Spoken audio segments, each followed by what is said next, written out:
41-year-old Roneta Williams, who was diagnosed with stage 3 breast cancer in June 2022, said if it wasn't for her daughter who was being playful by touching her breast, she would not have discovered a lump, since there were no other signs and symptoms of cancer. Initially, my daughter she's big, but she has always been playful. We've always had a relationship like mother and daughter, but yet friends.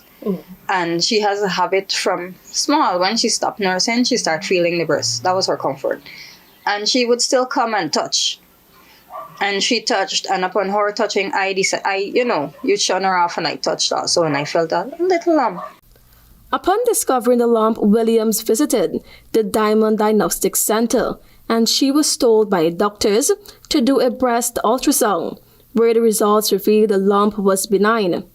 She then did a biopsy, and the results came back positive for cancer.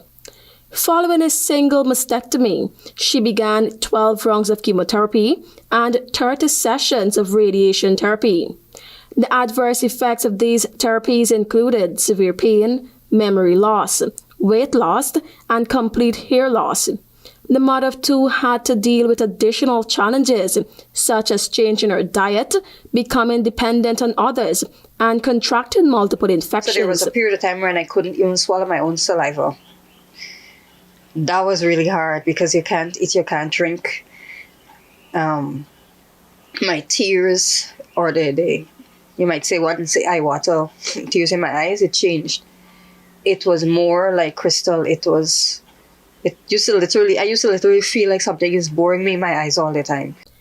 She emphasized that receiving the cancer diagnosis was detrimental on her life because it has left her jobless, and she had to adjust to dependency on others for daily functions that she previously performed on her own. It's hard to complete a simple daily routine.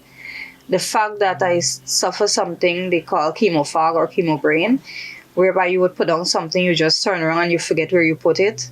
Sometimes you start something and you just move off to do something else, and then you can't remember what it is exactly you were doing. Despite these challenges, the love and support she received from family, friends, and support groups helped her to remain positive throughout her journey. Realistically, going through this, you have the support of your relatives and friends and whoever.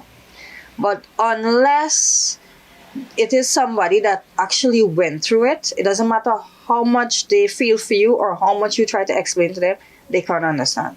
Easier, in a sense, to take a role model there from persons that would have went through it. So it's very important to connect with others. Our advice to anyone who has been diagnosed with cancer is to stay strong and not let negative comments dampen their spirits. She acknowledged that cancer isn't the end of the world, but rather the beginning of a new chapter in life. Surround yourself with positive people. Find a support group that you're able to connect with people that has gone through it and can, give you that emotional support. And don't give up.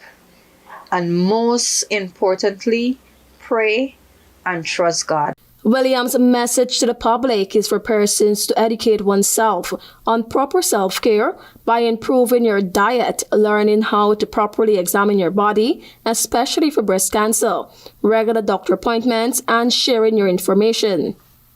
Being a triple-negative cancer patient means that Williams' disease could return. As such, even though it is in remission, she said she still has some test results pending to know her current status. These results are expected next month and will determine if she is completely cancer-free.